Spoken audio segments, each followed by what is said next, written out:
ओम वंदे शंभुमापतिं सुरगुरुं वंदे जगत् कारणं वंदे पन्नगभूषणं मृगधरं वंदे पशूनां पतिं वंदे सूर्यशशाङ्कवह्नि नयनं वंदे मुकुन्द प्रियं वंदे भक्तजनाश्रयं च वरदं वंदे शिवम शंकरम। नमस्कार, स्वागत है आपका आचार्य वाणी में। मैं आचार्य डॉक्टर विक्रमादित्य आपके साथ हूँ और आज का विषय है कन्या राशि। 6 तारीख मंगलवार का अवसर, 9वीं तिथि विद्यमान रहेगी इस दिन और ग्रह नक्षत्रों के दृष्टिकोण से आपका दिन थोड़ा भारी दिखाई देता है। अननेसेसरी क्लेशों में ना फंसे, नियमबद्ध तरीके से कार्य करें, स्वास्थ्य का भी ध्यान रखने का प्रयास करिए, बहुत ज़रूरी है। मन थोड़ा सा कहीं ना कहीं नेगेटिव होता दिखाई दे रहा है। ये तिथि मंगलवार तो है लेकिन जानकी सप्तमी है। जीवन में कष्ट किसी पे भी आ सकता है। सोचे भगवती के जीवन में कितना भयावह कष्ट था। वहाँ लंका के अंदर भगवती अकेली बैठी, हनुमान जी जब पहुँचते हैं तो भगवती को शोकाकुल देखते हैं। तो ऐसे में क्या किया हनुमान जी ने, राम कथा गुण बढ़ने लगा और जैसे ही सुना भगवती ने, उनके शोक भाग गए, कष्ट दूर हो गए। तो सार क्या निकला कि राम कथा सुनने से शोक दूर हो जाते हैं। और भगवती ने क्या किया, शोक दूर होने के बाद हनुमान जी को ही आशीर्वाद दे दिया, क्या, अजर अमर सुत हो। तो यानी जो हनुमान जी, जो भक्त जो हैं, भगवान को, भगवती के प्रादुर्भाव, इस दिन सीता नवमी है, जानकी नवमी जिसका भगवती का प्राकट्य उत्सव है। भगवती का प्राकट्य इसी दिन हुआ था, वैशाख की नवमी के दिन, जब जनकपुर में हनुमान जनक जी ने हल चलाया तो वहाँ भगवती का प्राकट्य हुआ। शास्त्र में कथा जो मिलती है, तो इसका सार है और मंगलवार के दिन पढ़ रहा है ये सुंदर, तो हमने इसको समझते सुंदरकांड का पाठ करना चाहिए। जो वरदान उनको मिला वो आपको भी मिल सकता है, कष्ट दूर करने का। भगवान का जो सुत हो गए, वो अजर अमर सुत हो। तो आप कोशिश करें इस दिन। हमने भी विवेकानंद योगाश्रम में सुंदरकांड का पाठ रखा है, हनुमान जी का यज्ञ रखा है, भगवती सीता जी का यज्ञ रखा है। आप इसमें सम्मिलित हो सकते हैं। शाम को 5 बजे से लेकर करीब रात्रि में 10 बजे तक ये कार्यक्रम रहेगा। भंडारे के साथ, सभामणि के साथ भोग रहेगा, हनुमान जी को चोला चढ़ेगा, भगवती का अभिषेक रहेगा। आप सब उसका लाभ लें, कल्याण के योग बनेंगे। 7 तारीख बुधवार का अवसर, 10वीं तिथि विद्यमान है इस दिन और सबसे इम्पॉर्टेंट ग्रह आपकी राशि के स्वामी परिवर्तन की तरफ जा रहे हैं। जो सबसे कमज़ोर अवस्था में आपकी राशि के सम्मुख चल रहे थे, शनि के पूरे प्रभाव में थे, राहु के प्रभाव में थे, नीच गत राशि में चल रहे थे और कमज़ोर चल रहे थे, अब वो परिवर्तन की तरफ जा रहे हैं। तो उच्च के ग्रह के साथ विराजमान हो गए हैं। तो कम से कम बुध का ये परिवर्तन आपके लिए बहुत अनुकूलता प्रदान करने वाला रहेगा। तो अच्छे लाभ आपको बहुत सारी चीज़ों में आगे आने वाले समय मिलते दिखाई देंगे। धीरे धीरे बुद्ध की शक्ति बनेगी और आपके लिए परिवर्तन का योग बनता दिखाई देगा। जब तक थोड़ा बुद्ध को ताकत दें, हरी चीज़ों का दान करते रहें, गणेश जी का स्तवन करते रहें, तो आपके लिए कल्याणकारी योग बना रहेगा। 8 तारीख बृहस्पतिवार का अवसर, एकादशी तिथि विद्यमान है और बृहस्पति का संबंध चंद्रमा के साथ होकर आपकी राशि में ही पदार्पण कर गए हैं रात्रि में 12 बजे के आसपास चंद्रमा महाराज। और ये आपके लिए नई एनर्जी को लेकर आए हैं, गज केसरी योग बना के लाए हैं। आपके 9वें भाव में बैठे हुए बृहस्पति पूर्ण दृष्टि से चंद्रमा पर डाल रहे हैं और ये शुभ योग बना रहा है आपके लिए। 2-3 दिन लाभ की गारंटी बृहस्पति दे रहे हैं आपके लिए। तो सही, आप थोड़ा सा संशय को त्याग कर शनि का उपाय करते रहें तो आपके लिए बहुत सुंदर योग बनेगा। और एक बात समझ लें, संसारिक सिद्धांत है, आप कष्टों को तो बदल नहीं सकते हैं, लेकिन भगवान का अनुग्रह ले लोगे ना। 10वां ग्रह अनुग्रह माना जाता है। 9 ग्रह तो ये आपके सूर्य, चंद्र, मंगल, बुध, शुक्र, शनि, राहु, केतु, ये सब हो गए, लेकिन 10वां ग्रह अनुग्रह, उसका चमत्कार प्राप्त करने का दिन है। मोहिनी अवतार का दिन है, मोहिनी एकादशी है इस दिन। भगवान विष्णु ने संसार के कष्टों को दूर करने के लिए कई बार, जब जब उनके भक्तों पर कष्ट आया तो ये रूप भगवान ने लिया, मोहिनी अवतार का। ये मोहिनी एकादशी है। शास्त्र में वर्णित कथा है, इस संसार में कष्ट से कोई बच नहीं सकता, बचा सकते हैं श्रीहरि, भगवान स्वयं। भगवान ने संसार में नियम बनाया है कि वैसे तो नियम के अनुसार से कार्य करोगे तो उसके अनुसार चलेगा भगवान, लेकिन प्रेम के बस में आकर नियम बदल देते हैं। जब नियम बदल देते हैं तो भक्त का कल्याण हो जाता है। मोहिनी अवतार की एक अद्भुत कथा शास्त्र में वर्णित है, सुने। इस दिन मोहिनी एकादशी है। भगवान विष्णु पालक माने जाते हैं और वो सबका पालन करते हैं। जो भी भक्त हैं भगवान की कृपा से ही उनके अनिष्ट दूर हो जाते हैं। एक बार शंभु भगवान जो ऐसे कहे जाते हैं भगवान शिव जिस पर को भी आशीर्वाद देते हैं उसका कल्याणकारी योग बना देते हैं। जो भी जाता है उसको तथास्तु भगवान भक्त, वो ये नहीं देखते कौन भक्त किस प्रकार से, जो उनकी श्रद्धा करता है उन सबको आशीर्वाद मिलता है। कहा जाता है एक दिन भस्मासुर उनके समक्ष गया, बड़ी साधना करी, बड़े अद्भुत रूप से वर्षों तक, सालों तक, सदियों तक उनकी साधना करता रहा। भगवान प्रसन्न हुए और कहा तथास्तु, मांगो वरदान। वो भी बड़ा विचित्र था, उसने कहा कि मैं जिसके सिर पे हाथ रखूं वो भस्म हो जाए। ये आशीर्वाद मांग लिया। कहा जाता है कि ये आशीर्वाद मांगने से क्या हुआ, क्या वो ये आशीर्वाद जो लिया उसने, कहा भगवान ऐसे कैसे मान लो, ये जो आशीर्वाद आपने दिया है वो अजर अमर है, बिल्कुल बिल्कुल सही सटीक रहेगा। तो कहा जाता है कि बोले मैं अपना हाथ आपके सिर पे रखूंगा। अब भगवान का आशीर्वाद गलत तो हो ही नहीं सकता, मिथ्या हो ही नहीं सकता। भगवान के ऊपर वो हाथ रखने का प्रयास किया। कहा जाता है भगवान आगे आगे और भस्मासुर उनके पीछे पीछे। और ऐसे में भगवान ने मोहिनी अवतार धारण किया, भगवान विष्णु ने मोहिनी अवतार धारण किया। और ये मोहिनी अवतार धारण करने के बाद जब वो उस भस्मासुर के समक्ष भगवान शिव, कहा जाता है उसमें कपूर आग के फूल के अंदर में जाकर वो जो स्थान ग्रहण किया था, उन्होंने वहाँ जाकर विभिन्न बहुत कथाएं बहुत विचित्र हैं, लेकिन मोहिनी अवतार में भगवान ने स्वयं रूप में उपस्थित होकर प्रेम के वश में, भगवान प्रेम के वश में जब आते हैं ना तो नियम बदल देते हैं सब कुछ। तो भगवान ने भगवान शंभु के प्रेम में उस मोहिनी अवतार को धारण किया, क्योंकि भक्त है शिव जो हैं वो भगवान हरि के भक्त हैं और हरि जो हैं वो शिव के भक्त हैं। तो इसी प्रेम के वश में आकर भगवान ने मोहिनी धारण करते हैं और भस्मासुर को नृत्य करके मोहित कर लेते हैं अपने स्वरूप से। और कहा जाता है कि जैसे भगवान नृत्य करते हैं और भस्मासुर भी नृत्य करता है, भगवान अपना सिर अपने हाथ पे ले जाते हैं और भस्मासुर भी उस सिर को अपने आशीर्वाद जो भगवान शिव से प्राप्त था उसी हाथ को अपने सिर पे ले जाता है और भस्म स्वयं हो जाता है। तो ये बहुत सुंदर तिथि है, भगवान के उस स्वरूप का वर्णन मिलता है। तो इस दिन सुंदर रूप से भगवान को प्रेम के वश में मोहने का हमको भी प्रयास करना चाहिए। उनका स्नान कराएं, उन पर तुलसी दल डालें, उनको सुंदर रूप से सहस्रसी ये जो पुरुष सूक्त है उसके द्वारा उनका पूजन करें, पुरुष सूक्त के द्वारा पूजन करें, ओम नमो भगवते वासुदेवाय मंत्र जप करें, उससे बड़ा कल्याणकारी योग बनेगा और भगवान का पंचामृत ग्रहण करें, आपके मनोरथ सिद्ध होने के योग बनेंगे।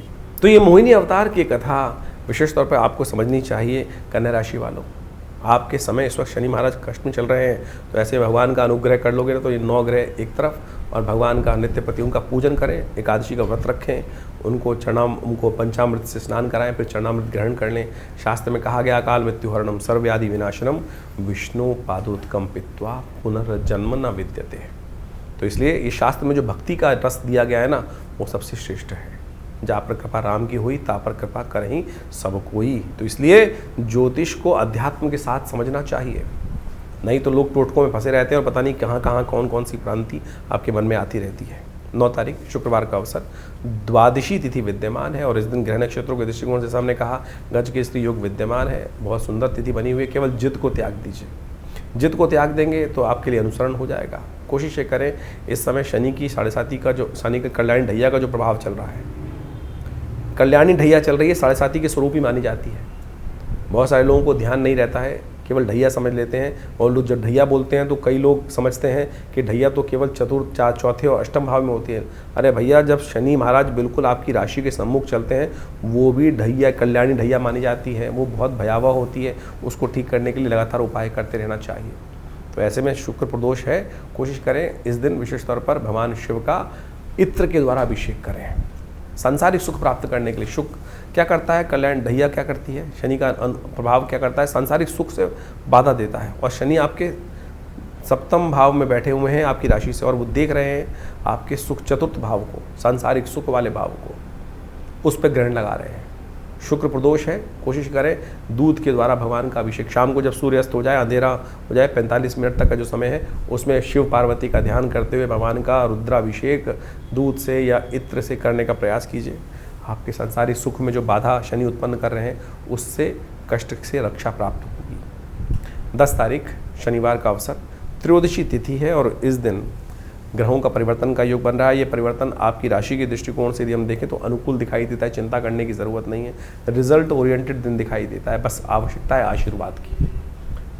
आशीर्वाद माँ का लोगे, कल्याण करने के योग बनेंगे।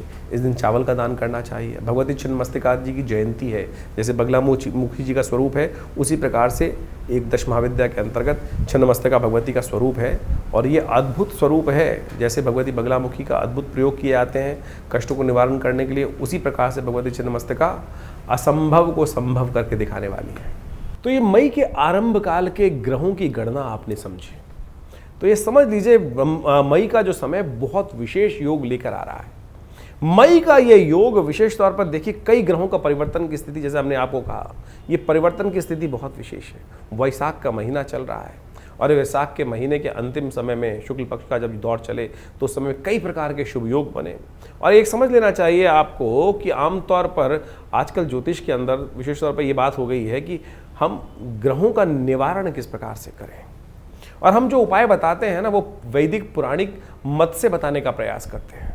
बहुत सारे लोग तथाकथित तौर पर टोटकों में फंस जाते हैं, लेकिन भारतीय संस्कृति में भारत को समझने के लिए वेद, उपनिषद, ये सब जो पुराण इत्यादि मत हैं, जो कथाओं के माध्यम से हमारे साथ जुड़े हुए हैं, एक तो हमारा इतिहास भी है और साथ साथ हमारे कष्टों के निवारण करने का वास्तविक सिद्धांत भी है।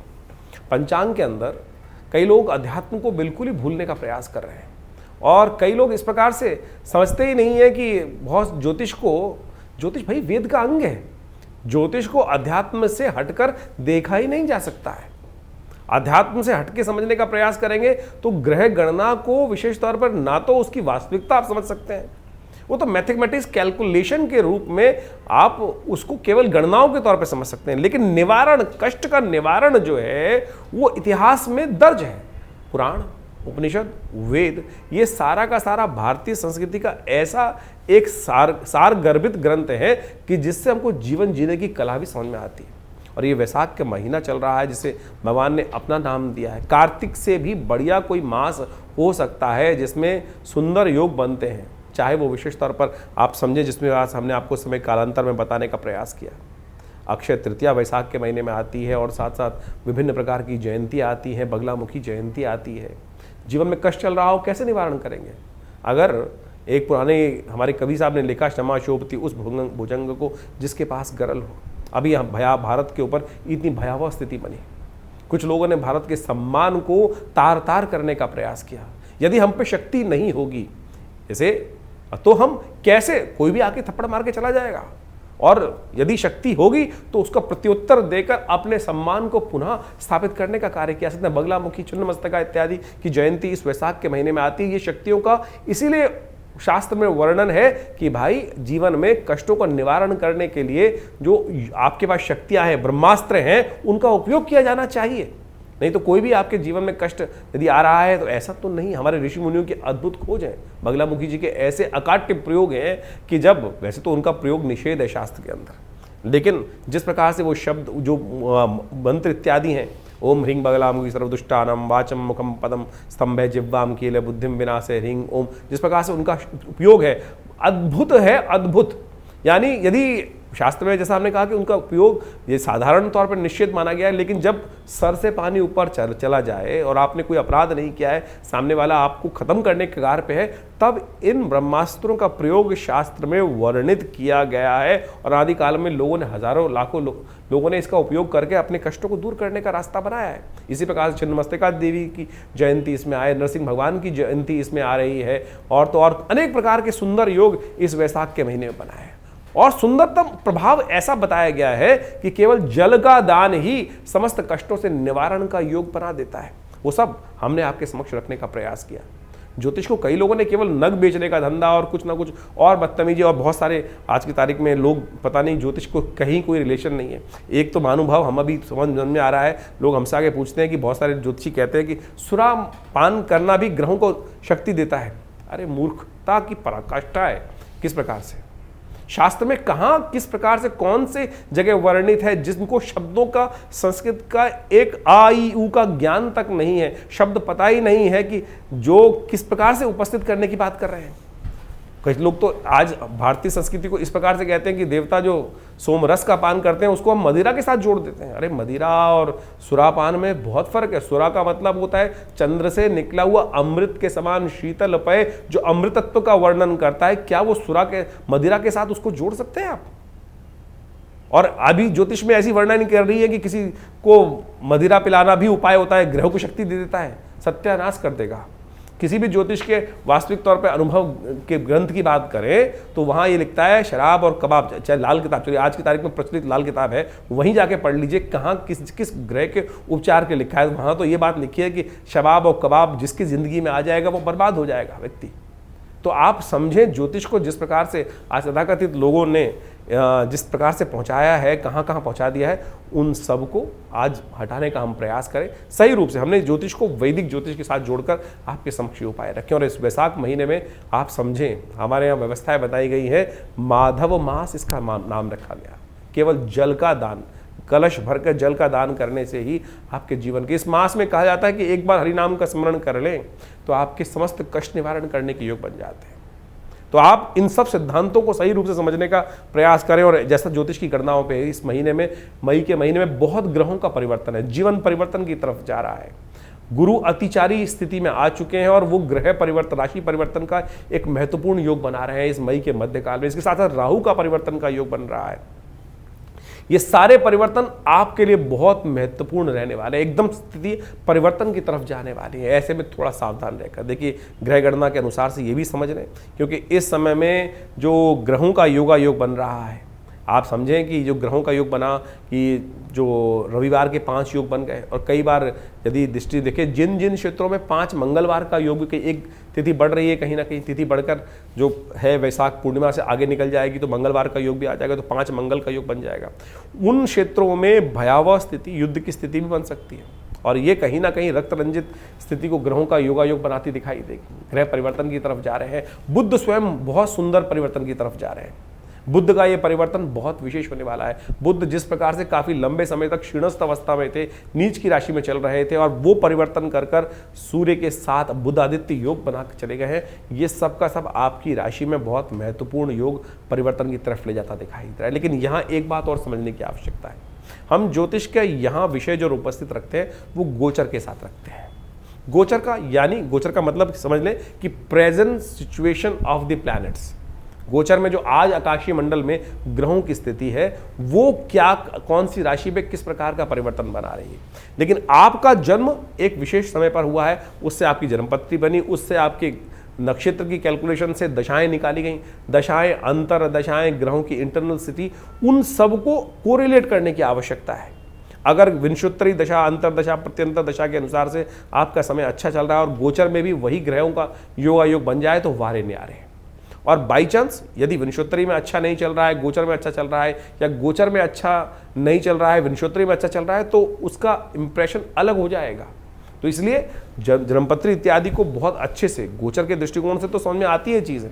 कई बार बहुत सारे लोगों के प्रश्न आते हैं, बोलते हैं कि आपकी राशि के दृष्टिकोण से हमने जो योग बन रहा है वो बहुत बहुत बहुत अच्छा बता रहे हैं, लेकिन हमारे जीवन में घटित नहीं हो रहा है। कारण क्या है? कारण होगा आप हमारे अपने इंडिविजुअल चार्ट के अंदर कोई ना कोई ऐसी ग्रह स्थिति बैठी हुई है कि जिसका हमको ज्ञान नहीं हो पा रहा है। और जो वहाँ अगर किसी व्यक्ति की कुंडली में दरिद्र योग बना हुआ है, केमुद्रम योग बना हुआ है, आपकी कुंडली में 100 राजयोग है और एक केमुद्रम योग, चंद्रमा बिल्कुल अकेला है, कोई शुभ ग्रह से दृष्ट नहीं है और आसपास उसके 2-2 भाव तक कोई ग्रह नहीं बैठा है, तो फिर दरिद्र योग हो गया है। और 100 राजयोगों को अकेला वो केमुद्रम योग खत्म कर सकता है।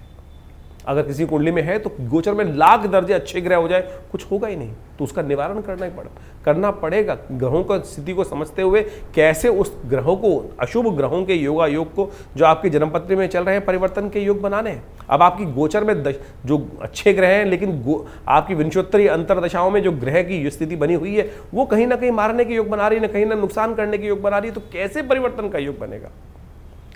तो गोचर के दृष्टिकोण से और इन सब चीज़ों को समझने की आवश्यकता है। ज्योतिष बिल्कुल सत्य है, प्रमाणित है, इसमें एक भी बात कपोल कल्पित नहीं हो सकती। यहां तक कि आपके जीवन में जो स्वप्न भी आ रहा है ना, वो भी ग्रहों के अनुसार से जाना जा सकता है, उसका भी प्रभाव है, और ये बहुत विवेचना के द्वारा उपस्थित किया जाता है। बहुत सारे जीवन में आपकी कुंडली में सपोज एक व्यक्ति आए हमारे पास और उनकी कुंडली में बहुत वर्ष पूर्ण के आते, पिताजी के साथ जन्मपत्री देखने का अवसर मिला उनका, और वो बड़े परेशान थे और हिंदुस्तान के एक बहुत बड़े ब्यूरोक्रेट थे।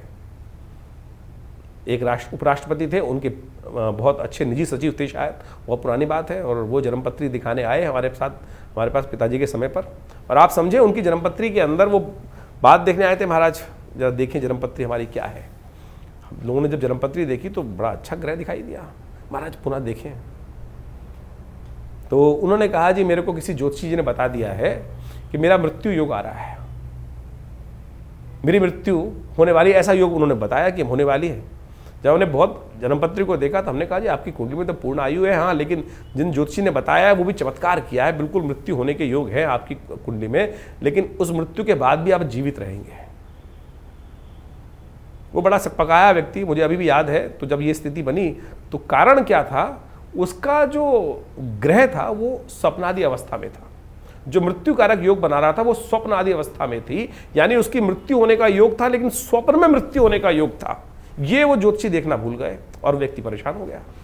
तो आप समझे आपकी जन्मपत्री में कौन सी अवस्था, ग्रहों की अवस्था देखी जाती है।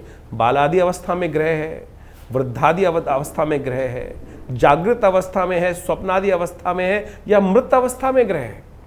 अब समझें कि आपकी कुंडली के अंदर बहुत सारे, जो आप संपूर्ण कुंडली कैलकुलेट करते हैं तो बालादि अवस्था भी ग्रह मानी जाती है, जिसका ग्रह भी जन्म हुआ हो, बालादि अवस्था में हो, युवा में है या प्रौढ़ में है या बहुत बुढ़े में अवस्था में है या मृतावस्था में है, ग्रह भी मृतावस्था में होता है। तो यानी वो कब कौन से अंशों में कहां किस प्रकार से बैठा है, इन सब चीजों की इतना वृहद वर्णन ज्योतिष शास्त्र के अनुसार से किया जाता है और उसके बाद विवेचनाएं की जाती हैं। ग्रह आप समझे ऐसी अवस्थाएं बनती हैं कि प्रत्यक्ष अवस्था में या हास्यादि अवस्था में, ग्रह की अवस्था हास्यादि अवस्था, यानी मजाक वाली स्थिति में भी ग्रह है कि आपका ग्रह बहुत बढ़िया उच्च का होकर बना हुआ है, लेकिन उसकी अवस्था हास्यादि अवस्था में, तो मजाक उड़वाएगा आपका।